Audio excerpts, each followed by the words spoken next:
GS Jnanpith में आपका बहुत-बहुत स्वागत है। दोस्तों, आज से हम लोग करंट से रिलेटेड जितने भी टॉपिक होंगे उनको देखेंगे और आज हम लोग अभी जनगणना के बारे में पढ़ते हैं। इसके बाद जितने भी टॉपिक आएँगे वो करंट से आएँगे, क्योंकि करंट से भी आपको लगभग 30 नंबर के आसपास के क्वेश्चन पूछे जाते हैं। तो हमारा लगभग 30 नंबर की तैयारी अभी तक हो चुकी है, जिसमें बिहार स्पेशल के जितने भी क्वेश्चन आ सकते थे उसको हमने देखा है। और अब बिहार से रिलेटेड जितने भी करंट होंगे और इसके बाद और सारे जितने भी करंट हैं उसको हम लोग टॉपिक वाइज देखेंगे। तो हमारा लगभग 60 से 65 नंबर का तैयारी पीटी का तैयार हो जाएगा। उसके बाद हम लोग धीरे-धीरे साइंस के बाद और उसके बाद हम लोग हिस्ट्री के तरफ बढ़ेंगे। तो आइए आज हम लोग जनगणना पढ़ते हैं, जिसमें भारत और बिहार दोनों को रिलेट करके पढ़ेंगे। सबसे पहले हम लोग भारत के जनगणना के बारे में पढ़ते हैं। जनगणना का सिद्धांत जो था ये माल्थस के द्वारा दिया गया था। तो ये हम लोग याद रखेंगे कि माल्थस जो थे, जो जनसंख्या जो सिद्धांत था और जनगणना जो सिद्धांत था वह आपको माल्थस के द्वारा दिया गया था। तो माल्थस के द्वारा जनसंख्या सिद्धांत किसके द्वारा दिया गया था? तो वो माल्थस थे। तो ये भी एक क्वेश्चन है, तो इसको हम लोग याद रखेंगे। आगे हम लोग पढ़ते हैं कि भारत में जनगणना की शुरुआत 1872 में लॉर्ड मेयो के कार्यकाल में होता है। तो सर्वप्रथम जो जनगणना भारत में शुरुआत होता है वो 1872 में लॉर्ड मेयो के कार्यकाल में शुरू होता है, तथा नियमित जनगणना 1881 में जो लॉर्ड रिपन का कार्यकाल है, तो इस समय नियमित जनगणना होता है। तो सर्वप्रथम जनगणना 1872 लॉर्ड मेयो के कार्यकाल में, तथा नियमित जनगणना 1881 आपको लॉर्ड रिपन के कार्यकाल में शुरू होता है। और यहाँ से हमारे जो 11 वर्ष के हर एक 10 वर्ष के बाद जो जनगणना का जो सिस्टम था वह 1881 से ही प्रारंभ होता है। विश्व में सर्वप्रथम जनगणना कराने का श्रेय स्वीडन को जाता है। तो जो सर्वप्रथम स्वीडन ने अब जनगणना अपने देश में कराया था, उसके बाद ही सब लोगों ने इस चीज़ को अपनाया था। तो सर्वप्रथम जो जनगणना था वो स्वीडन ने करवाया था, और भारत में सर्वप्रथम जो जनगणना था वो लॉर्ड मेयो ने करवाया था। और यहाँ स्वीडन में 1749 के समय में हुआ था, और भारत में सर्वप्रथम जनगणना 1872 में हुआ था। 2011 में जो हमारी जनगणना है, आज हम लोग 2011 के जनगणना के बारे में ही पढ़ेंगे, क्योंकि अभी जो जनगणना हम लोग की आरंभ हो चुकी है, तो ये हम लोग अगले साल अगले 2-3 साल के अंदर में उसकी रिपोर्ट आएगी। तब तक तो 2011 के जनगणना से ही सवाल पूछे जाएंगे। तो 2011 की जो जनगणना थी वो भारत की 15वीं जनगणना थी, तथा स्वतंत्र भारत की 7वीं जनगणना थी। तो ये दोनों क्वेश्चन याद रखेंगे कि जो 15वीं जनगणना थी 2011 की, और स्वतंत्र भारत की 11वीं जनगणना थी, 7वीं जनगणना थी। तो ये दोनों क्वेश्चन इंपॉर्टेंट है कि स्वतंत्र भारत की 2011 में जो जनगणना हुई वह स्वतंत्र भारत की 7वीं जनगणना थी, तथा ऐसे अगर हम लोग 1881 से इसको काउंट करते हैं तो यह 2011 की 15वीं जनगणना थी। भारत में जनसंख्या जो था है अभी वो 2011 के जनगणना के अनुसार विश्व के 17.5% है, जिसमें लगभग 121 करोड़ भारत की जनसंख्या उस समय काउंट हुई थी, जो लगभग आज 135 करोड़ के आसपास हो गई है। ये रिपोर्ट अभी आया नहीं है, लेकिन इसको 2011 के जनगणना के अनुसार हमारे देश की जनसंख्या 121 करोड़ थी, जो विश्व के 17.5% के बराबर थी। तो ये भी याद रखेंगे कि जो विश्व की 17.5% जनसंख्या है वो भारत में निवास करती है। 2001 और 2011 की दशकीय वृद्धि, 2001 की जनगणना से 2011 की जनगणना में जो वृद्धि हुई है भारत की जनसंख्या में वो 17.5% थी। तो ये भी याद रखेंगे कि जो वृद्धि हुई है, इसमें कंफ्यूज नहीं होना, वृद्धि जो हुई है वो वृद्धि हुई है आपको 17.5%, तथा जो 17.7% और 17.5% है वह विश्व के जनसंख्या जो 17.5% है वो भारत में निवास करती है। तो वह आपको भारत की कुल जनसंख्या है, और दशकीय वृद्धि 17.7 थी। तो ये दोनों कन्फ्यूजिंग नहीं रहना चाहिए, ये दोनों को याद भी कर लेना है कि 2 दशकीय वृद्धि है भारत की 2001 से 2011 के दौरान वो 17.7 है, और जनसंख्या जो विश्व की जनसंख्या है उसके 17.5% जनसंख्या भारत में रहती है। भारत की कुल जनसंख्या में नगरीय जनसंख्या की जो प्रतिशत है वो 31.2% है, और ग्रामीण जनसंख्या की जो प्रतिशत है वो 68.8% है। तो इस दोनों क्वेश्चन को भी हम लोग याद रखेंगे कि कुल जो नगरीय जनसंख्या है भारत की वह 31.2% के अनुपात में परसेंटेज में है। सर्वाधिक जो जनसंख्या वाला राज्य है वह यूपी है, उसके बाद महाराष्ट्र है, उसके बाद बिहार है।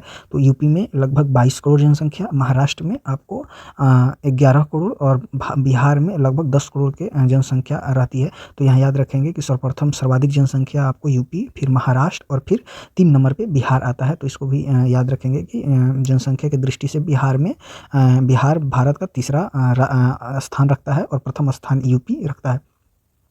न्यूनतम जनसंख्या वाला राज्य सिक्किम, मिजोरम और अरुणाचल प्रदेश। न्यूनतम जनसंख्या वाला राज्य सिक्किम, मिजोरम तथा अरुणाचल प्रदेश। तो यहाँ याद रखेंगे कि न्यूनतम जो जनसंख्या है वह सिक्किम में, फिर मिजोरम में और फिर अरुणाचल प्रदेश में रहती है। तो सर्वाधिक जनसंख्या यूपी में और उसके बाद महाराष्ट्र में, फिर बिहार में, न्यूनतम जनसंख्या सिक्किम में, फिर मिजोरम में, फिर अरुणाचल प्रदेश में।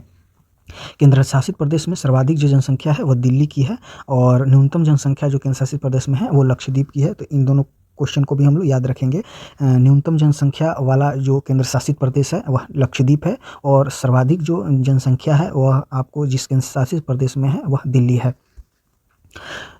यहाँ से जनसंख्या के दृष्टि से जो देखना था हम लोग देख लिए। सर्वाधिक जनसंख्या यूपी, न्यूनतम जनसंख्या सिक्किम, सर्वाधिक जनसंख्या यूनियन टेरिटोरी में दिल्ली, न्यूनतम जनसंख्या यूनियन टेरिटोरी में लक्षद्वीप।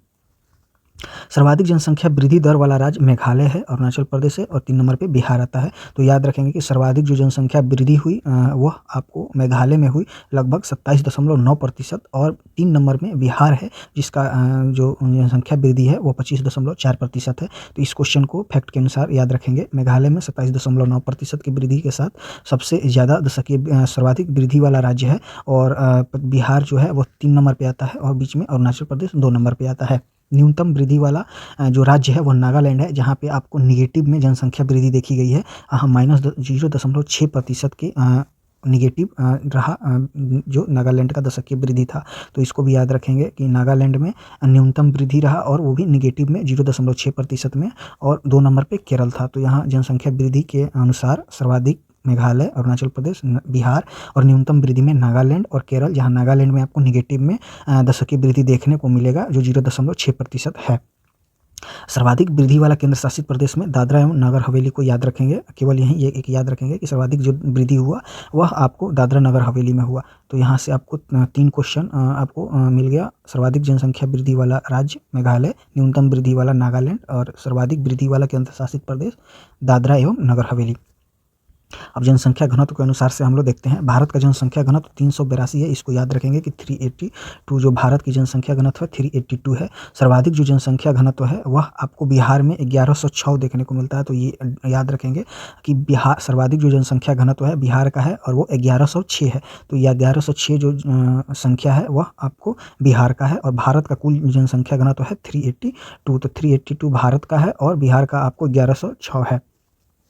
केंद्र शासित प्रदेश में सर्वाधिक जनसंख्या घनत्व आपको दिल्ली में देखने को मिलेगा जहां 11,320 वहां का जनसंख्या घनत्व है और न्यूनतम जो केंद्र शासित प्रदेश में है वह अंडमान एंड निकोबार में है जहां पे मात्र 46 लोग का जनसंख्या आपको घनत्व 1 वर्ग किलोमीटर के अंदर में देखने को मिलेगा। तो यहाँ आपको भारत का जनसंख्या घनत्व 382, सबसे ज़्यादा जनसंख्या घनत्व बिहार का जहाँ पे 1106 और आपको केंद्र शासित प्रदेश में सर्वाधिक जनसंख्या आपको दिखाएगा दिल्ली में 11,320 और न्यूनतम अंडमान निकोबार में 46।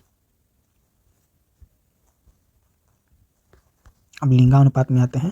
भारत का लिंगानुपात 9:4:3 है। इसको भी याद रखेंगे कि भारत का लिंगानुपात कितना है तो 943 है जिसमें सर्वाधिक लिंगानुपात केरल, उसके बाद तमिलनाडु और फिर आंध्र प्रदेश का है और न्यूनतम लिंगानुपात जो है फिर हरियाणा, फिर जम्मू कश्मीर तथा सिक्किम का है। तो ये भी आप याद रखेंगे कि जो भारत का लिंगानुपात है 943 है, सर्वाधिक लिंगानुपात केरल में, फिर तमिलनाडु में, फिर आंध्र प्रदेश में और न्यूनतम लिंगानुपात हरियाणा में, फिर जम्मू कश्मीर में और फिर सिक्किम में, जहाँ केरल में 1084 है और वहीं हरियाणा में आपको 879 है, 879 है। तो ये डाटा भी याद रखेंगे। तो इसको एक बार हम लोग देख लेते हैं। भारत का लिंगानुपात 943, सर्वाधिक लिंगानुपात केरल में 1084, उसके बाद तमिलनाडु, फिर आंध्र प्रदेश और न्यूनतम लिंगानुपात हरियाणा जहाँ 879 879 है, जहाँ पे उसके बाद आपको जम्मू कश्मीर आता है और फिर सिक्किम आता है। केंद्र शासित प्रदेश में जो लिंगानुपात सर्वाधिक है वह आपको पुडुचेरी में है जहाँ 1037 है और न्यूनतम लिंगानुपात दमन दीव में है जहाँ 618 है। तो इसको भी याद रखेंगे कि सर्वाधिक जो है पुडुचेरी में है जहाँ 1037 है और न्यूनतम जो है वह दमन एवं दीव में है जहाँ 618 है। अब आते हैं हम लोग साक्षरता दर पे।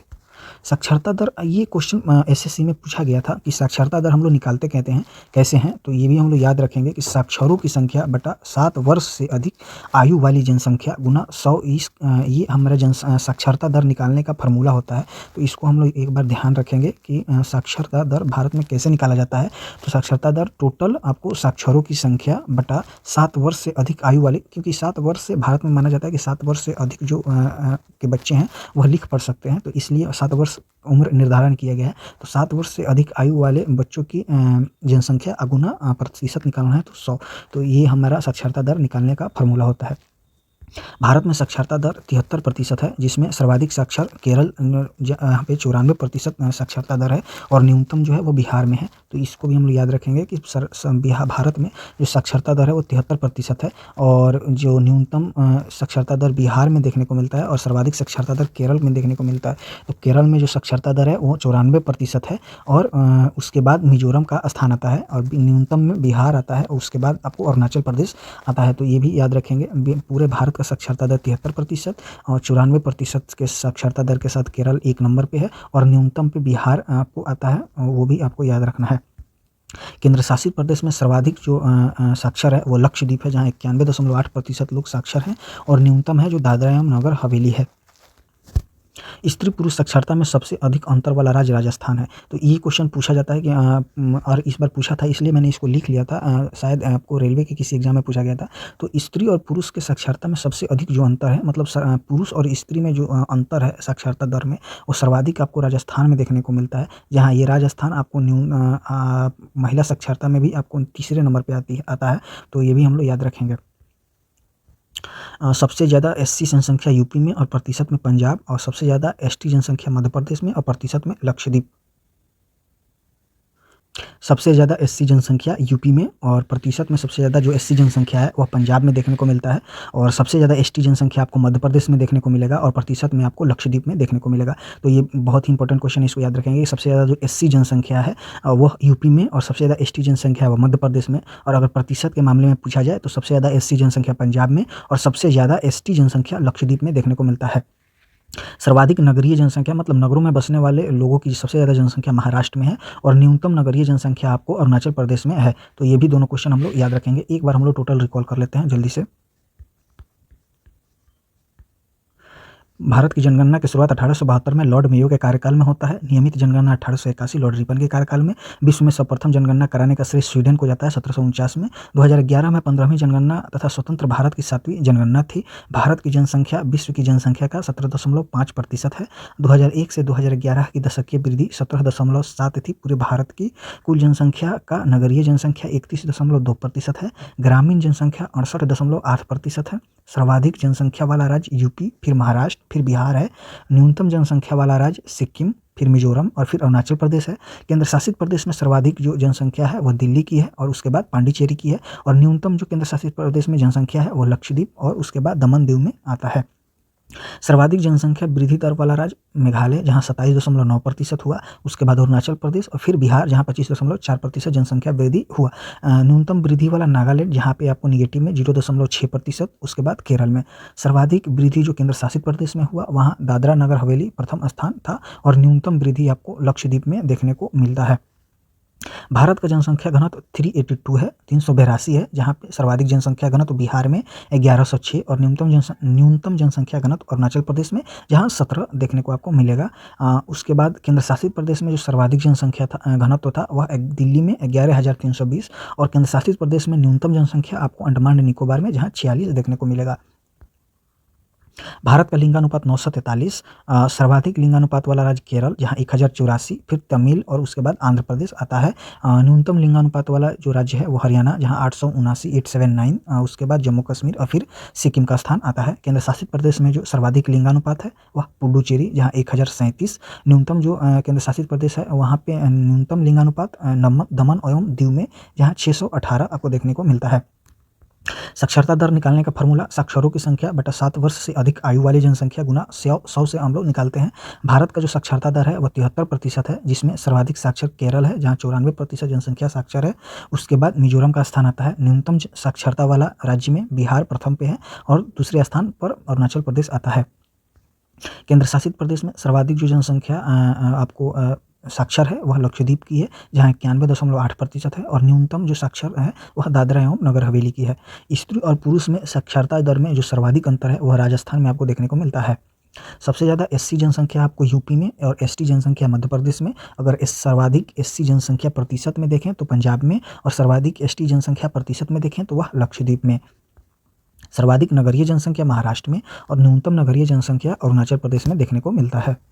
अब बिहार के संदर्भ में कुछ इंपॉर्टेंट क्वेश्चन है जनगणना से लेकर, उसको हम लोग देख लेते हैं। बिहार की कुल जो जनसंख्या है वह 10,40,99,452 है। तो ये डायरेक्ट डाटा भी पूछ लिया जाता है, तो ये भी हम लोग याद रखेंगे कि 10,40,99,452, 10,40,99,452, 10,40,99,452 कुल जनसंख्या बिहार की है, जिसमें ग्रामीण जनसंख्या 88.7% और शहरी जनसंख्या 11.3% निवास करती है। बिहार का लिंगानुपात 918 है, जिसमें सर्वाधिक लिंगानुपात आपको गोपालगंज में देखने को मिलेगा और न्यूनतम लिंगानुपात आपको मुंगेर में देखने को मिलता है। तो ये भी आपके लिए इम्पोर्टेंट है कि सर्वाधिक जो लिंगानुपात है वह 918 है, जिसमें सर्वाधिक जो लिंगानुपात है वह गोपालगंज में है, जहाँ 1021 है, और न्यूनतम जो लिंगानुपात है वह मुंगेर में है, जहाँ 876 है। शिशु लिंगानुपात में सर्वाधिक जो है वह किशनगंज में देखने को मिलता है, और न्यूनतम जो शिशु लिंगानुपात है वह आपको वैशाली में देखने को मिलता है। तो जो सर्वाधिक जो शिशु लिंगानुपात है वह किशनगंज में है, और न्यूनतम जो शिशु लिंगानुपात है वह वैशाली में है। शहरीकरण में सर्वाधिक जो शहरीकरण वाला जिला है वह पटना है, और न्यूनतम शहरीकरण, इसका मतलब सर्वाधिक जो ग्रामीण निवास करते हैं वह समस्तीपुर में, और सर्वाधिक जो शहर के लोग निवास करते हैं वह पटना में करते हैं। जनसंख्या घनत्व बिहार का 1106 प्रति वर्ग किलोमीटर है, जिसमें सर्वाधिक जो जनसंख्या घनत्व है वह शिवहर में है, और न्यूनतम जो जनसंख्या घनत्व है बिहार का वह कैमूर में है। दशकीय जनसंख्या वृद्धि बिहार का 25.42% है। इसको हम लोग याद रखेंगे डायरेक्ट डाटा कि 25.42% जो दशकीय जनसंख्या वृद्धि दर है बिहार की है, जिसमें सर्वाधिक जो जनसंख्या वृद्धि दर हुई, सर्वाधिक दशकीय वृद्धि बिहार के किस जिले में हुई, तो मधेपुरा में, जहाँ पे 31.2% हुई, और न्यूनतम जो जनसंख्या वृद्धि हुई वह गोपालगंज में हुई, जहाँ 19.02% हुई। साक्षरता दर में बिहार का टोटल साक्षरता 61.8% है, जिसमें पुरुष की साक्षरता 71.2% और महिला की साक्षरता 51.5% है। इसको भी हम लोग डायरेक्ट याद रखेंगे। सर्वाधिक पूरे बिहार की साक्षरता 61.8, जो पूरे भारत में भी बिहार का सबसे न्यूनतम साक्षरता दर वाला राज्य है। सबसे कम साक्षरता दर बिहार का ही है, और इसमें भी आपको सबसे ज़्यादा पुरुष साक्षरता 71.2% है, और महिला साक्षरता 51.5% है, जिसमें साक्षरता दर वाला सर्वाधिक जो साक्षरता दर है वह आपको रोहतास में देखने को मिलता है, और न्यूनतम जो साक्षरता दर है वह पूर्णिया डिस्ट्रिक्ट में देखने को मिलेगा। एक बार हम लोग इसको रिकॉल कर लेते हैं। बिहार की कुल जनसंख्या 10,40,99,452, जिसमें ग्रामीण जनसंख्या 88.7%, शहरी जनसंख्या 11.3% निवास करती है। लिंगानुपात 918 है, जिसमें सर्वाधिक गोपालगंज का है 1021, और न्यूनतम मुंगेर डिस्ट्रिक्ट का है। शिशु लिंगानुपात में सर्वाधिक किशनगंज का है, और न्यूनतम वैशाली का है। शहरीकरण में सर्वाधिक शहरीकरण पटना में, और न्यूनतम शहरीकरण समस्तीपुर में है। जनसंख्या घनत्व में आपको सर्वाधिक जनसंख्या घनत्व शिवहर में, और न्यूनतम जनसंख्या घनत्व कैमूर में, और पूरे बिहार का जो जनसंख्या घनत्व है वह 1106 है। दशकीय जनसंख्या वृद्धि दर 25.42% है पूरे बिहार का, जिसमें आपको सर्वाधिक जो जनसंख्या वृद्धि दर है वह मधेपुरा में 31.2%, और न्यूनतम जो जनसंख्या वृद्धि दर है वह गोपालगंज में 19.02% है। साक्षरता पूरे बिहार का 61.8% है, जिसमें पुरुष साक्षरता 71.2% और महिला साक्षरता 51.5% है। सर्वाधिक जो साक्षरता वाला जिला है वह रोहतास है, जहाँ 73.37% है, और न्यूनतम जो साक्षरता वाला जिला है वह पूर्णिया है, जहाँ पे 51.08% जनसंख्या साक्षर है। तो इसको भी हम लोग याद रखेंगे। So thank you so much दोस्तों। और इसके बाद भी अगर इसमें से कोई प्रश्न बचता है तो वो हम लोग MCQ सीरीज़ में टोटल चीज़ कवर हो जाएगा। तो हम लोग कल से आपको करंट के और MCQ सीरीज़ दोनों एक साथ शुरू करेंगे, और सारी चीज़ों को एक साथ लेकर इसको जल्द से जल्द कंप्लीट करने का कोशिश करेंगे। थैंक यू सो मच दोस्तों।